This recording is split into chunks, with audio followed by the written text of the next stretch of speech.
क्या कोरोना एक बार फिर से लौट आया है? ये सवाल इसलिए क्योंकि कोरोना के एक नए वेरिएंट ने देश में खतरे का अलार्म बजा दिया है।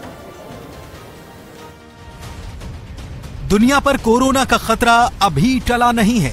कोरोना का नया वेरिएंट एरिस दुनिया को डरा रहा है। यूके समेत कई देशों में एरिस के मामले भी आ चुके हैं। कोरोना का ये नया वेरिएंट कितना खतरनाक है, ये जानने के लिए न्यूज 18 ने एम्स के पूर्व डायरेक्टर रणदीप गुलेरिया से बात की। उन्होंने एरिस से जुड़ी कई अहम बातें बताई हैं। तो अगर हम कोविड-19 वायरस की बात करें तो हमें पता है कि वो रेगुलरली म्यूटेट करता है। एरिस भी एक उस टाइप का ही म्यूटेशन है जो ओमिक्रॉन की जो सब लीनेज है उससे ही नया म्यूटेशन आया है। कॉज इसका कंसर्न इसीलिए है क्योंकि कुछ रिपोर्ट्स आई हैं यूके से और देशों से कि कुछ केसेस बढ़े हैं विद द न्यू वेरिएंट। ये भी सॉर्ट ऑफ नेचुरल है कि जैसे जैसे नया वेरिएंट आएगा उसमें एक इम्यून एस्केप मैकेनिज्म बनेगा क्योंकि वो अपने आप को सर्वाइव करने की कोशिश करेगा, तो कुछ हद तक केसेस बढ़ेंगे। जो देखने वाली बात होती है वो ये है कि इसके कारण हॉस्पिटलाइजेशन तो नहीं बढ़ रही, डेथ्स तो नहीं बढ़ रही, या किसी एरिया में क्लस्टर ऑफ केसेस जैसे एकदम ज्यादा केसेस तो नहीं हो रहे। तो जैसा कि डॉक्टर रणदीप गुलेरिया बता रहे हैं, एरिस कोविड का एक म्यूटेशन है और नए वेरिएंट में इम्यून एस्केप मैकेनिज्म बनता है। अब सवाल है कि भारत पर एरिस का कितना खतरा है।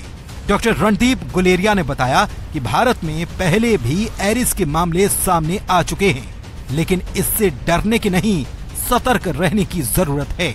ये वेरिएंट भारत में ऑलरेडी पहले रिपोर्ट हुआ है और हमने यहाँ देखा है कि ऐसे नहीं है कि कहीं पे एकदम बहुत ज्यादा केसेस या क्लस्टर ऑफ केसेस कहीं से रिपोर्ट हुए हैं।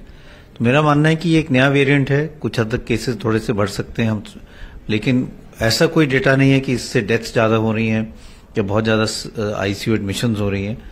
तो सतर्क रहना चाहिए, घबराने की बात नहीं है, लेकिन ये बात सही है कि जो कोविड-19 वायरस है वो म्यूटेट करेगा ही और कुछ ना कुछ वेरिएंट्स तो आते रहेंगे और कुछ ना कुछ उसमें इम्यून एस्केप मैकेनिज्म आएगा जो नेचुरल फिनोमेना है, तो कुछ हद तक केसेस बढ़ेंगे। लेकिन 3 साल पहले और अब में बहुत अंतर है क्योंकि अब हमारी इम्यूनिटी बेटर है, वैक्सीनेशन लोगों ने लगा ली है, नेचुरल इम्यूनिटी भी हो गई है, इसलिए ऐसा कोई घबराने वाली बात नहीं लगती।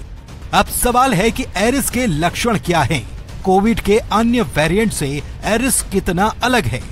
इस पर डॉक्टर रणदीप गुलेरिया ने कहा कि एरिस के लक्षण भी कोविड के सामान्य लक्षणों की ही तरह हैं।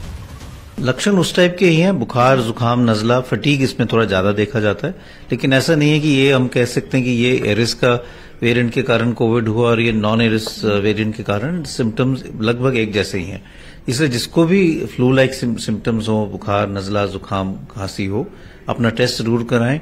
इन्फ्लुएंजा भी हो सकता है, कोविड भी हो सकता है और कोविड में एरिस वेरिएंट भी हो सकता है। डॉक्टर रणदीप गुलेरिया एरिस की वजह से भारत में किसी नई लहर की आशंका से इनकार कर रहे हैं। इनका कहना है कि लोगों को इससे डरने की जरूरत नहीं है, लेकिन हाँ, सतर्क रहना बेहद जरूरी है। तो आप डॉक्टर रणदीप गुलेरिया को सुन रहे थे, जो साफ तौर पे बता रहे हैं कि घबराने की जरूरत नहीं है, लेकिन सतर्क रहने की जरूरत है। कैमरामैन प्रकाश के साथ फराह खान, न्यूज 18 दिल्ली।